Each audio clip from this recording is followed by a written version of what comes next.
Pada tahun 2009, waktu saya diterima menjadi calon hakim, kami dibawa ke pantai Ancol oleh pasukan marinir dan intai amfibi. Ini di penghujung latihan dasar militer, dan kemudian pelatih berkata kepada kami lebih kurang 101 orang.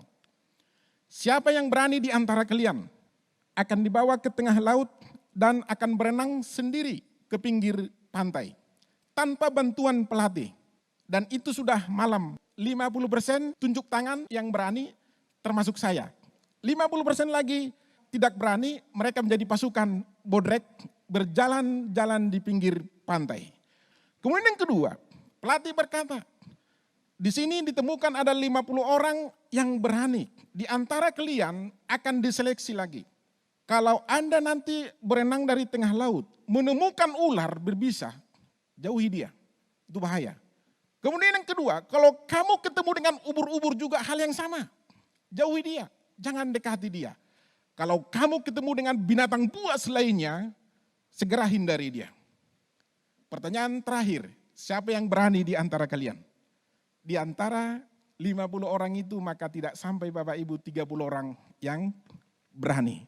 Yang lainnya masuk bergabung pasukan bodrek. Salah satunya yang berani adalah saya. Maka pelatih memberikan kepada kita bahan pelampung, kemudian kita naik ke perahu karet dan dibawa ke tengah laut, ternyata tidak sampai setengah kilometer, lebih kurang 250 sampai 300 meter. Kemudian disuruh lompat dan pelatih berkata tidak ada bantuan dan tidak bisa saling menolong antara satu dengan yang lain. Semua berjuang sendiri-sendiri, kami akan mengawasi dari belakang jauh-jauh. Teman-teman saya semua lompat berenang secepat kilat sampai finish di pinggir pantai. Giliran saya, ketika saya lompat dari perahu karet itu, maka saya mulai berenang bagaikan bebek. Karena saya tidak ahli berenang. Saya pernah latihan berenang waktu di Padang, tapi itu hanya sekedar 50 meter dan itu di kolam renang. Bukan di laut yang ada gelombang-gelombangnya. Pelatih merasa curiga. Ketika teman-teman saya sudah finish di pinggir pantai, maka pelatih berkata, "Derman," saya katakan, "Siap komandan." Maka pada saat yang sama saya merasakan ada tenaga super dari belakang mendorong saya pelan-pelan. Setiap dipanggil nama saya, "Derman," saya katakan siap. Maka ada dorongan-dorongan dan puji Tuhan pada akhirnya saya tiba di pinggir pantai. Kemudian pelatih berkata kepada saya, "Derman hebat." Kemudian saya katakan kepada pelatih, "Memang saya hebat. Tapi komandan perlu bertahu kehebatan saya di mana. Saya akan didorong sama komandan dari belakang. Komandan kan sudah curiga bahwa saya tidak tahu berenang." Kemudian dia berkata seperti ini, "Tidak seorang pun yang bisa berhasil tanpa bantuan orang lain.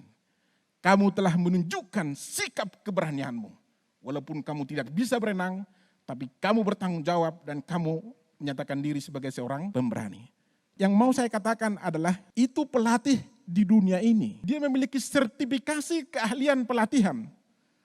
Tetapi bukankah Tuhan kita jauh daripada pelatih-pelatih ini? Tuhan kita jauh lebih hebat dari pelatih-pelatih yang ada di dunia ini. Ketika Tuhan berkata berjalan, maka kita harus berjalan. Ketika Tuhan berkata naik, maka kita harus naik. Ketika Tuhan berkata ayo, maka kita harus ikut. Persoalannya banyak orang tidak meresponi panggilan Tuhan karena dia takut. Ketika kamu takut, maka kamu tidak akan pernah naik level. Kamu tidak akan pernah naik tingkat. Saudara kasih Tuhan, saya sering bersaksi bahwa saya masuk pegawai negeri sipil itu hanya golongan 1B. Satpam dan cleaning service. Jadi jangan Bapak Ibu berpikir tamat sarjana hukum, tiba-tiba menjadi calon hakim dan menjadi hakim. Tidak.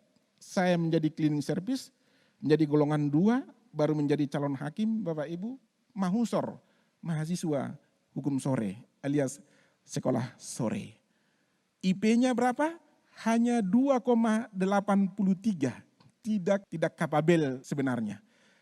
Tetapi dalam ketidakmampuan saya, ternyata tangan Tuhan yang penuh kuasa terus menolong saya. Sehingga saya pernah menjadi ketua pengadilan di Jambi Bapak Ibu. Bukan karena saya pintar, bukan karena saya hebat. Banyak orang yang lebih hebat, lebih pintar.